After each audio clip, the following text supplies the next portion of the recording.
നമസ്കാരം, മലയാളി വാർത്തയിലേക്ക് സ്വാഗതം. ലെജിസ്ലേറ്റീവ് അസംബ്ലി തിരഞ്ഞെടുപ്പിനെ നേരിടാനുള്ള ഒരു തയ്യാറെടുപ്പിലാണ് BJP. കഴിഞ്ഞ ദിവസം 30ഓളം മണ്ഡലങ്ങളിൽ BJP സ്ഥാനാർത്ഥികളുടെ സാധ്യതാ പട്ടിക തയ്യാർ. ഈ സാധ്യതാ പട്ടികയിൽ നിന്നും ശ്രീലേഖയുടെ പേരില്ല. പ്രത്യേകിച്ച് ശ്രീലേഖ മത്സരിക്കുമോ ഇല്ലയോ എന്നതൊരു ചോദ്യം തന്നെയായി നിൽക്കുകയാണ്.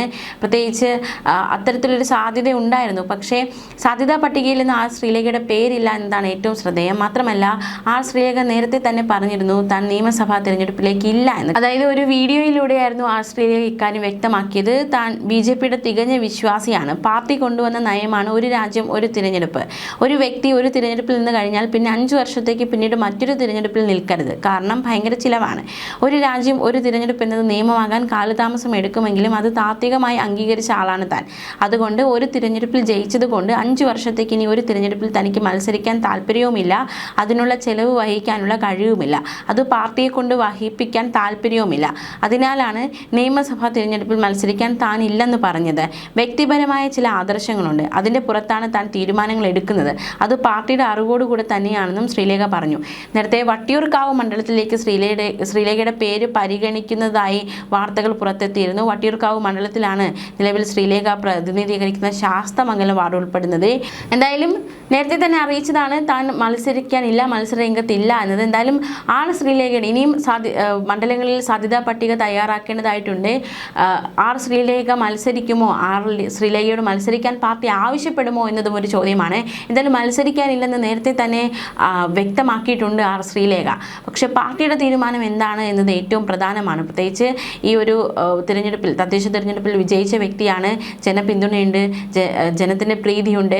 അപ്പോൾ നിയമസഭാ തിരഞ്ഞെടുപ്പിൽ മത്സരിപ്പിക്കണം എന്നത് ഏറ്റവും നിർണായകമായ ഒരു കാര്യം തന്നെയാണ്.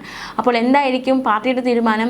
അത്തരത്തിലൊരു ആവശ്യം മുന്നോട്ട് വന്നാൽ ശ്രീലേഖയുടെ മറുപടി എന്തായിരിക്കും എന്നതടക്കമുള്ള ചോദ്യങ്ങൾ നിലവിൽ ഉയരുകയാണ്. അതേസമയം 30ഓളം മണ്ഡലങ്ങളാണ് BJP സാധ്യതാ പട്ടിക തയ്യാറാക്കിയിരിക്കുന്നത്. അതിന്റെ വിശദാംശങ്ങൾ കൂടി നമുക്ക് നോക്കാം. നമസ്കാരം, മലയാളി വാർത്തയിലേക്ക് സ്വാഗതം. 30ഓളം മണ്ഡലങ്ങളിൽ BJP സ്ഥാനാർത്ഥികളുടെ സാധ്യതാ പട്ടിക തയ്യാറായിരിക്കുകയാണ്.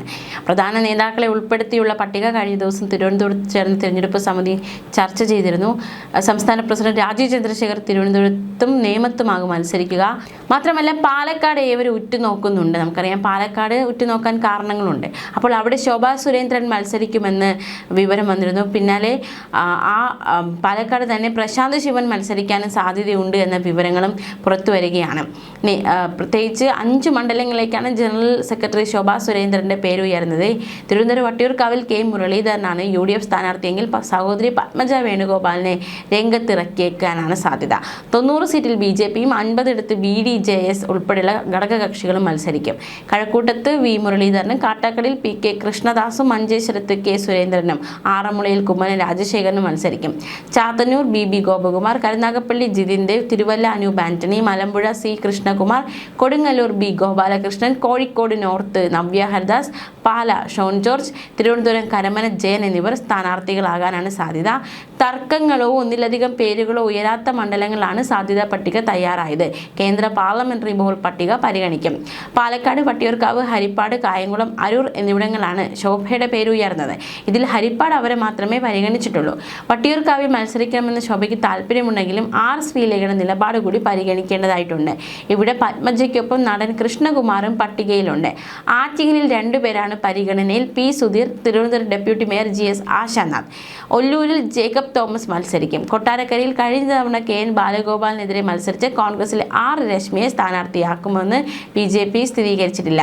ശോഭാ സുരേന്ദ്രൻ മത്സരിക്കുന്നില്ലെങ്കിൽ അവിടെ പ്രശാന്ത് ശിവനാണ് പാലക്കാട്ട് കൂടുതൽ സാധ്യതയുള്ളത്. തൃശ്ശൂരിൽ ഇതുവരെയും തീരുമാനമായിട്ടില്ല. എറണാകുളത്ത് തൃപ്പൂണിത്തുറയും ആലുവയും കഴിഞ്ഞാൽ മറ്റിടങ്ങളിൽ 2020 കൂടുതൽ സീറ്റുകൾ.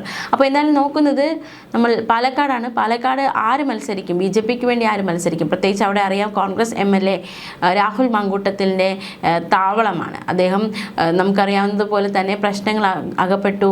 കോൺഗ്രസ് പാർട്ടിയിൽ പുറത്താക്കിയെങ്കിൽ പോലും ജനപിന്തുണ കുറഞ്ഞിട്ടില്ല, ജനപ്രീതി വർദ്ധിക്കുകയാണ്. അപ്പോൾ രാഹുൽ മാങ്കൂട്ടത്തിനെ തോൽപ്പിക്കാൻ പാകത്തിന് ആരെയൊക്കെയാണ് BJP LDF LDFും കളത്തിലിറക്കുന്നത്, കോൺഗ്രസും കളത്തിലിറക്കുന്നത് എന്നത് ചോദ്യം.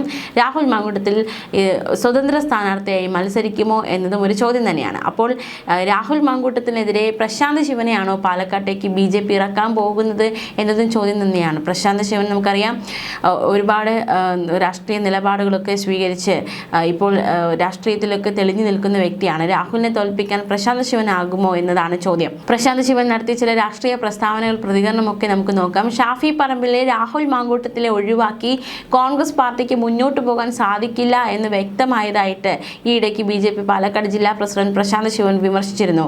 രാഹുൽ പാലക്കാട് എത്തിയ സമയത്ത് അദ്ദേഹത്തിന് ബൊക്കെ കൊടുത്തുകൊണ്ട് സ്വീകരിച്ചത് ആരാണ് എന്നായിരുന്നു പ്രശാന്ത് ശിവന്റെ ചോദ്യം. കോൺഗ്രസ് പാർട്ടിയുടെ നേതാക്കന്മാരാണ് രാഹുൽ മാങ്കൂട്ടത്തിന് ബൊക്കെ കൊടുത്ത് സ്വീകരിച്ചത്. ഷാഫിയെയും രാഹുലിനെയും ഒന്നും ഒഴിവാക്കി കോൺഗ്രസ് പാർട്ടിക്ക് പോകാൻ സാധിക്കില്ല എന്നത് ഒരിക്കൽ കൂടി ബോധ്യം വന്നിരിക്കുകയാണെന്നും പ്രശാന്ത് ശിവൻ വിമർശിച്ചിരുന്നു. ഈ നാട്ടിലെ ജനങ്ങളെ പറഞ്ഞു പറ്റിക്കുകയാണ് കോൺഗ്രസ്സുകാർ ചെയ്യുന്നത്.